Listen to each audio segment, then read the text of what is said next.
Hello दोस्तों, नमस्कार। कैसे हो आप लोग? आई होप आप लोग अच्छे से होंगे। दोस्तों, आपको पता है कि कल यानी कि 22 दिसंबर को पीसीएस प्री 2024 का एग्ज़ाम है। ठीक है, एग्ज़ाम 2 शिफ्टों में होगा। एक तो 9:30 से 11:30 जो जीएस का पेपर होगा, फिर उसके बाद में 2:30 से 4:30 जो सीसैट का दूसरा पेपर होगा।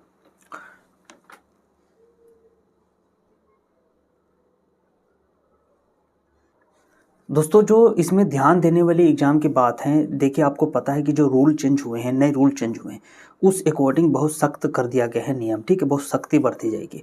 सबसे बड़ी बात यही है कि आप अपने सेंटर पर 1.5 घंटा पहले पहुँचे, यानी कि आपकी एंट्री जो है 8 बजे से स्टार्ट हो जाएगी। और याद रखिएगा, एंट्री जो एग्ज़ाम शुरू होने से पहले यानी कि एग्ज़ाम शुरू होने से 45 मिनट पहले तक, पहले से मतलब 45 यानी कि 8 बजे आपकी एंट्री स्टार्ट होगी और वो 8:45 तक चलेगी।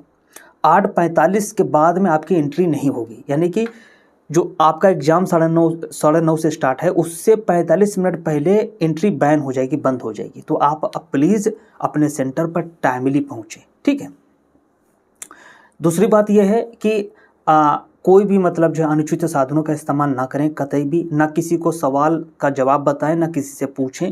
एकदम ईमानदारी से अपना पेपर हल करें। ठीक है दोस्तों, इसी में भलाई है। नियम सख्त कर दिए गए हैं, पकड़े गए तो बहुत नुकसान हो सकता है। और कुछ इंपॉर्टेंट चीज़ें हैं कि पेपर हल करने का तरीका क्या है। देखिए, मैं जो पेपर हल करता हूँ पीसीएस वगैरह का, ठीक है, मैंने पीसीएस मुख्य परीक्षा दिया है, 2021 पीसीएस मुख्य परीक्षा दिया है। ठीक है, समीक्षा अधिकारी फाइनल दिया है। तो मैं आपको बता रहा हूँ, अपना एक्सपीरियंस शेयर कर रहा हूँ कि आपको जो है पेपर जो है वो जो है 150 क्वेश्चन आएंगे जीएस का, और जीएस के बेस पर ही मेरिट आपकी बनेगी। सीसेट तो क्वालिफाइंग है, आपको पता है। ठीक है, लेकिन सीसेट को भी हल्के में मत लीजिएगा, याद रखिएगा। ठीक है, पहले हम जीएस की बात करते हैं। तो 150 क्वेश्चन आएंगे, तो आपको जो है ना पहले पहले सिर्फ उन क्वेश्चन को अटेम्प्ट करना है जो आपको आ रहे होंगे। ठीक है, कुछ लोग बता सकते हैं कि 100%। दोस्तों, कभी कभी ऐसा भी होता है कि जब पेपर का लेवल थोड़ा सा टफ होता है तो 100% जैसी एक्यूरेसी बहुत ही कम हो जाती है।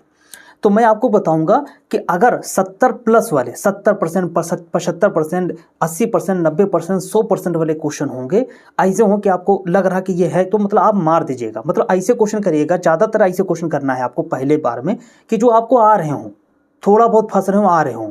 ठीक है, पहले अटेम्प्ट ऐसे करने हैं। और ये मेरे हिसाब से कम 1 घंटा से पहले पहले आपको कर लेना है। ऐसा 1 घंटे के मतलब दरमियान कर लेना है आपको, फिर दोबारा राउंड लेना है। ठीक है, इसी तरह आप छटनी करते हुए दोबारा राउंड लेंगे। ठीक है, जो आते हो वो करना पहले, जो समझ में आ जाए कि अब इसका आंसर ये होगा तो उसका कर दिया, आगे बढ़ गए। इसका आंसर ये होगा, उसको कर दिया, आगे बढ़ गए। इस तरीके से आपको अटेम्प्ट लेने हैं।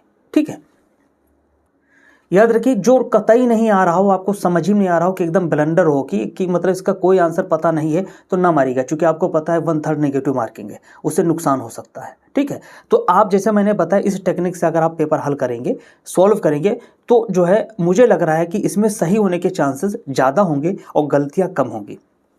फिलहाल अगर आपका कोई और भी तरीका हो, याद रखिएगा ये मेरा अपना पर्सनल तरीका, मैं ऐसे करता हूँ। ठीक है, और कई तरीके हो सकते हैं एग्जाम को मतलब पेपर को हल करने के, कई तरीके हो सकते हैं और सारे तरीके बेहतर होते हैं। सबके अपने अकॉर्डिंग अनुकूल तरीके होते हैं। तो आपका अकॉर्डिंग कोई अगर आपका अनुकूल तरीका हो जो आप अपनाते हो, उसमें सफल हो, तो उसे ही मतलब उसी मतलब पैटर्न के हिसाब से या उसी तरीके से आप पेपर हल करिएगा। ठीक है, तुक्का की बात है दोस्तों, तुक्का तो मारने वाला जैसे 50-50% अगर हम फंस रहे हैं।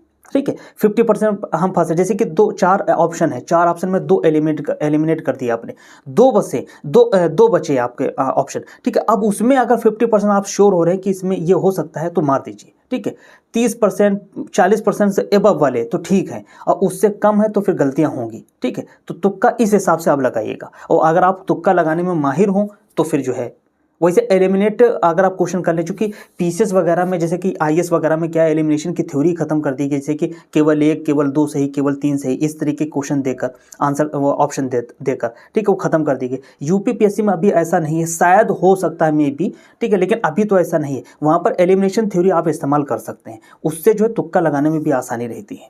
ठीक है, और तुक्का दोस्तों कुल मिलाकर मैं आपको ये भी बताऊं, तुक्का तभी लगता है जब आपने बहुत ही डीप स्टडी कर रखी होती है। ठीक है, डिटेल सिलेबस को कंप्लीट कर रखा होता है, तुक्का तभी लगता है, याद रखिएगा। और अगर आपने कतई नहीं पढ़ा है ना तो तुक्का नहीं लगेंगे। ठीक है, समझ रहे हैं आप।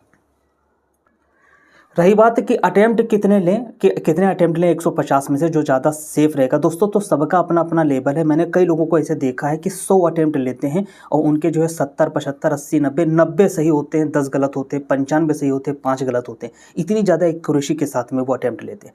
तो मुझे नहीं लगता है कि जो है अगर आपकी एक्यूरेसी बेहतर है तो आप 150, 100, 151, 100, 102, 105, 110 तक अटेम्प्ट आप लेना चाहे कि आपकी एक्यूरेसी बेहतर तो कर सकते हैं। और अगर आपकी एक्यूरेसी ठीक नहीं है, ठीक है, कि गलतियां ज़्यादा होती तो दोस्तों अटेम्प्ट ज़्यादा से ज़्यादा लीजिएगा, ये याद रखिएगा, ठीक है।